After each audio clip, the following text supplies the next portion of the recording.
Matt was a tough kid. Make sure you hit that subscription button and that bell notification so you're notified for all the new uploads onto the channel. Matt became a friend of mine when I was in junior high. I was probably 11, maybe 12 years old. It was a time when, my parents had divorced when I was 6. And so I was at home with a single mother. She had just started working full time as my younger brother had gone into kindergarten. And I didn't have a whole lot of supervision. Matt was a kid that was on my baseball team in Little League and went to my school. And we became pretty good friends. We'd go to the beach every day in the summer together. There was a bus that went by our houses that just dropped us down at Salt Creek, down in Laguna Beach, Dana Point, I guess it is now. So we spent a lot of time together, but he was from a rough background. He had a rough family and was a rough kid with a good heart. We spent maybe a couple of years as pretty close friends during that junior high period of 7th and 8th grade. Now, I was the youngest kid in my class all the way through K to 12. Not the best thing in the world. My birthday was the last day before cutoff. So I was always the youngest kid, even going, obviously going up to being a senior in high school and even being 17 years old for my first 2 semesters in college at BYU. And so that mattered. That made a difference. And by the way, if you are a parent of a child and you're wondering whether or not, and they're a boy, and you're wondering if they're too young, if they are born at a time when it is close to the cutoff, to the end of the cutoff, just personal opinion here, no matter how smart they are. I tested really high. My mom wanted me to go in because she thought if I tested that way, then I should be. Yeah, the testing doesn't matter, right? It's about your emotional maturity and the comparison that you have with other boys in the class. So you should seriously consider holding them back if they're a boy. So, but I was still a little bigger and a little taller than average. Matt now was a very tall and very strong person. And that mattered. And so I remember for a while, we started playing chess of all things. I mean, the two of us, these mischievous kids, boys that, quite frankly, got into a bit of trouble. To be playing chess is kind of quite the sight, but I'll tell you how this mixes here. So we were playing chess one day at my house in my living room, and we started getting angry at each other. And I thought he was cheating, and so I started yelling at him. And it got a little heated, and Matt rears back and punches me directly in the nose. This is when we were in the 7th grade. This is the first time I'd ever been hit by anyone. There were some close times earlier on, but this was the first time I had ever been hit by someone, and it was just a square punch right in the middle of my face, and it knocked me back off my knees. And I went after him, right? And we were brawling in my living room, fighting, throwing fists, wrestling, and I don't know how it ended. I don't remember how it ended, but strangely enough, we ended up laughing about the whole thing. And I felt in some ways pretty good because I did okay with him. I mean, he's a big dude. This guy is a big dude. And I felt okay about it. And the other thing that was really interesting that happened was, boys go through a certain amount of pressure with other boys. And there's always the threat that if you get into a certain situation, you're going to end up in a fight. And from that moment on, for the most part, depending on who it was, I just didn't care about that anymore. It changed a lot of my perspective because I had been hit and I realized this isn't really that big of a deal. And it kind of broke the ice in that way for me. So Matt was someone that I bonded with pretty closely. Like I said, he had a rough background, a rough childhood. He came to church with me a couple times. And I think in many ways he kind of liked the church. He liked seeing this order and organization that was not a part of his life. He was good-hearted, and he was a great friend in the sense that he was very loyal. One day at junior high, between classes, or maybe it was during lunch, I don't remember, me and another kid without Matt were walking behind the school from a shop class, I think it was, wood shop or something. And it was toward the back of the school, Niguel Hills Junior High in Laguna Niguel. We're walking, and we come up to this group of boys, and there was an 8th grader, right? I was in the 7th grade. I was probably 11 years old still. And there was an 8th grader, and this guy was huge. I mean, he was huge, and he was a big bully, the big bully of the school. He ended up later on hitting his English teacher, who was my English teacher. It wasn't the same class, but he ended up hitting the English teacher and running off and getting, actually, the police had to come and grab him. So he was not a good dude, right? He was tough.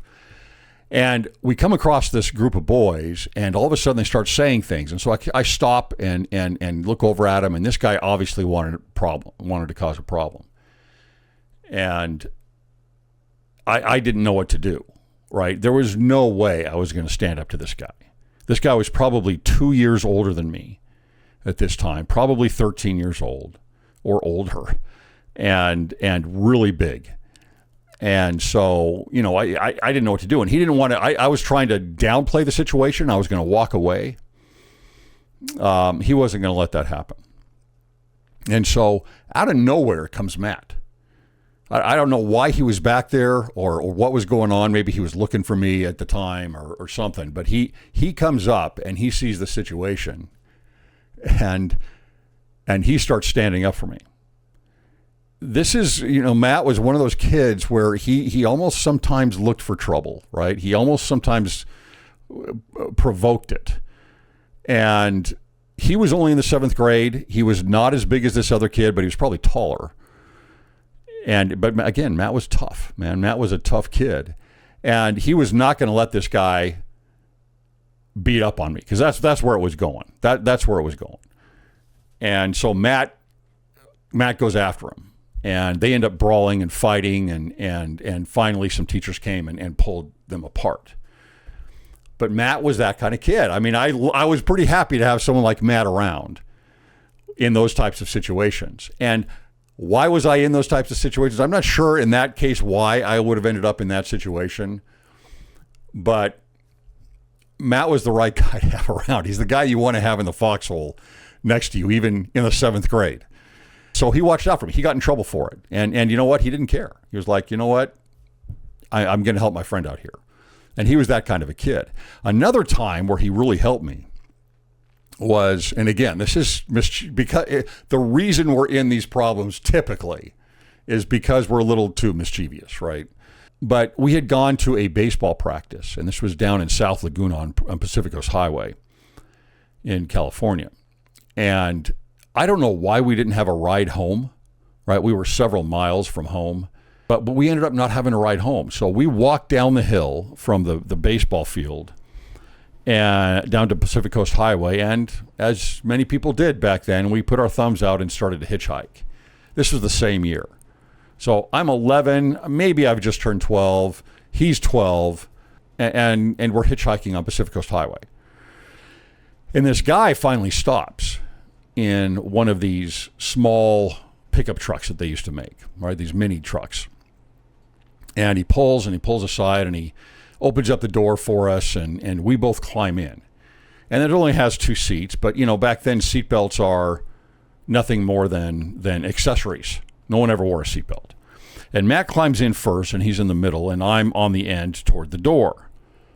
And we have our regular tennis shoes on, and we have our cleats in our hands. My cleats are down below. Matt's, I put them down on the floor. Matt's got them in his lap. This guy drives us. We tell him where to go. Well, we need to make a left-hand turn up the hill, and this guy keeps going. And Matt and I look at each other like we're in trouble. We are really in trouble. What is this guy doing? And so we're telling him, look, why didn't you turn back there? We have to go back there. You need to turn around. And this guy turns at us and gives us this creepy smile and just keeps going. Well, we end up getting down, I don't know, half a mile beyond where we were supposed to turn or more. And Matt just looks over at me and he hands me one of his cleats. And he's like, okay, we're ready to battle this guy. And Matt holds up his cleat in his right hand and starts yelling at this guy and says, pull over and let us out, with some swear words, starts telling him, we're going to XYZ you unless you let us off. And Matt was right in his face. And he was getting to the point where this guy couldn't really drive very well. And so this guy, sure enough, pulls over and lets us out and then peels out as he leaves us. So again, Matt was the right guy to be with, although we shouldn't have been in that circumstance in the first place. I always appreciated Matt. And even later on when we became more distant in high school, Matt was loyal to me. And maybe even at a time when I didn't deserve it. He was loyal to me. He was a rough kid with a good heart. And I never knew what became of him. When social media came around, I started looking for him and seeing if I could, re-engage with him. But I've never been able to find him since. But I always regretted not having the maturity to speak up more about the church and him being involved with the church. When people like that see the difference, like he came over to my family's house, he went to my dad's house. I remember, during Little League games, my dad would be there, and I could tell Matt was drawn to him, right? And it was he was drawn to something outside of his current world, and I could have been better, right? I could have been a better friend. I could have talked to him more about the church. In that circumstance, I think things could have gone even better if my dad was in the home, honestly. And when Matt would come over to the home, if my dad would have been there at times and been that kind of a male influence upon him, I think things could have been, maybe we would have been friends longer. And maybe even he would have been more interested in the church at that point. But if Matt's out there somewhere, get a hold of me and let's catch up. Thanks for listening.